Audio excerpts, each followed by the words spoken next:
if you're a retail investor, you enjoy certain kind of powers that institutional investors don't have. You see, institutional investing is very complicated. And it does make sense. If you are dealing with other people's money, and this comes from my own personal experience, you tend to take your decisions slowly, and more often than not, you try to be much more responsible with their money, right? So whether it is about entering in a particular stock or exiting from a particular stock, institutions take a whole lot of time. They have investment committee, they have risk management committee. So the decision process goes through these committees. They'll sit together, they'll decide upon the timing, if at all they can time. They'll decide upon the reasons for entry and exits from a particular stock. So the process in itself is much longer.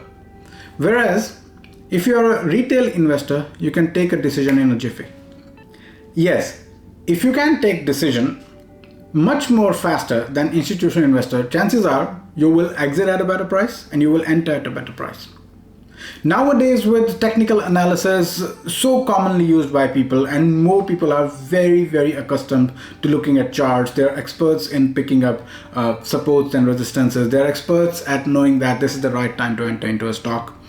Even if an institutional investor knows that this is the right time to pick, maybe the delay of 3, 4, 5 days and even weeks will cause them to pick the stock at a much higher level than when they had started spotting it, right? And then there are all sorts of institutional investors. Some do not believe in technical analysis, some follow technical analysis as well as fundamental analysis, and then there is a third breed of institutional investors that purely focus on statistical analysis, and based on that they take their decisions.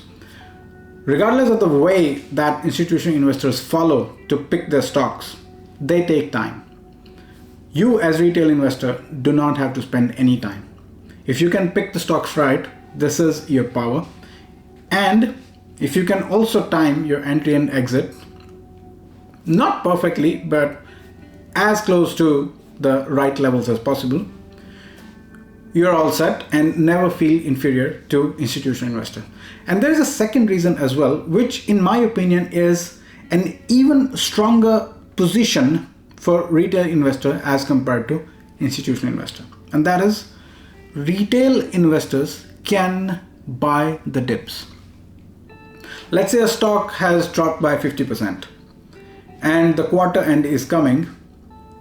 An institutional investor would think 100 times before buying that stock which is down by 50%. Why? Because if they have to disclose their entire stock holdings to their investors, they don't want to be seen as holding a stock that is down by 50%.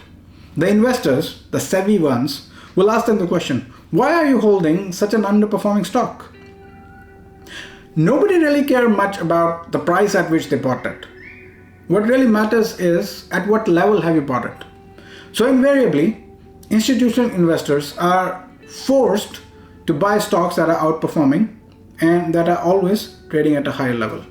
Now that does not mean that no institutional investor tries to pick the bottom. Yes, they do that, right? But they don't want to be seen holding the losing stocks, right? So if they have too many losers in their portfolio, the institutional investors' clients would think that these guys are not really good at picking the stocks. So you can dollar cost average or keep buying at lower levels if the stock goes down, but fundamentally is a strong stock. And you can also pick the bottoms, something that institutional investors cannot do. Do not think that just because they have sophisticated tools at their disposal, they have got the MBAs and the economists at their disposal, that collectively they will be taking a smarter decision than you alone can. No. Stock markets are very, very random, and you never know which stock is going to reward you the best, and you also don't know which one is going to punish you the most. Same is the case with the institutional investors. They also do as much homework that they can, but eventually they also hope that all their decisions go right, even though subconsciously we all know that it's impossible to pick 100% of the stocks that will go on to become winners. Thank you for being with me. I'll see you soon.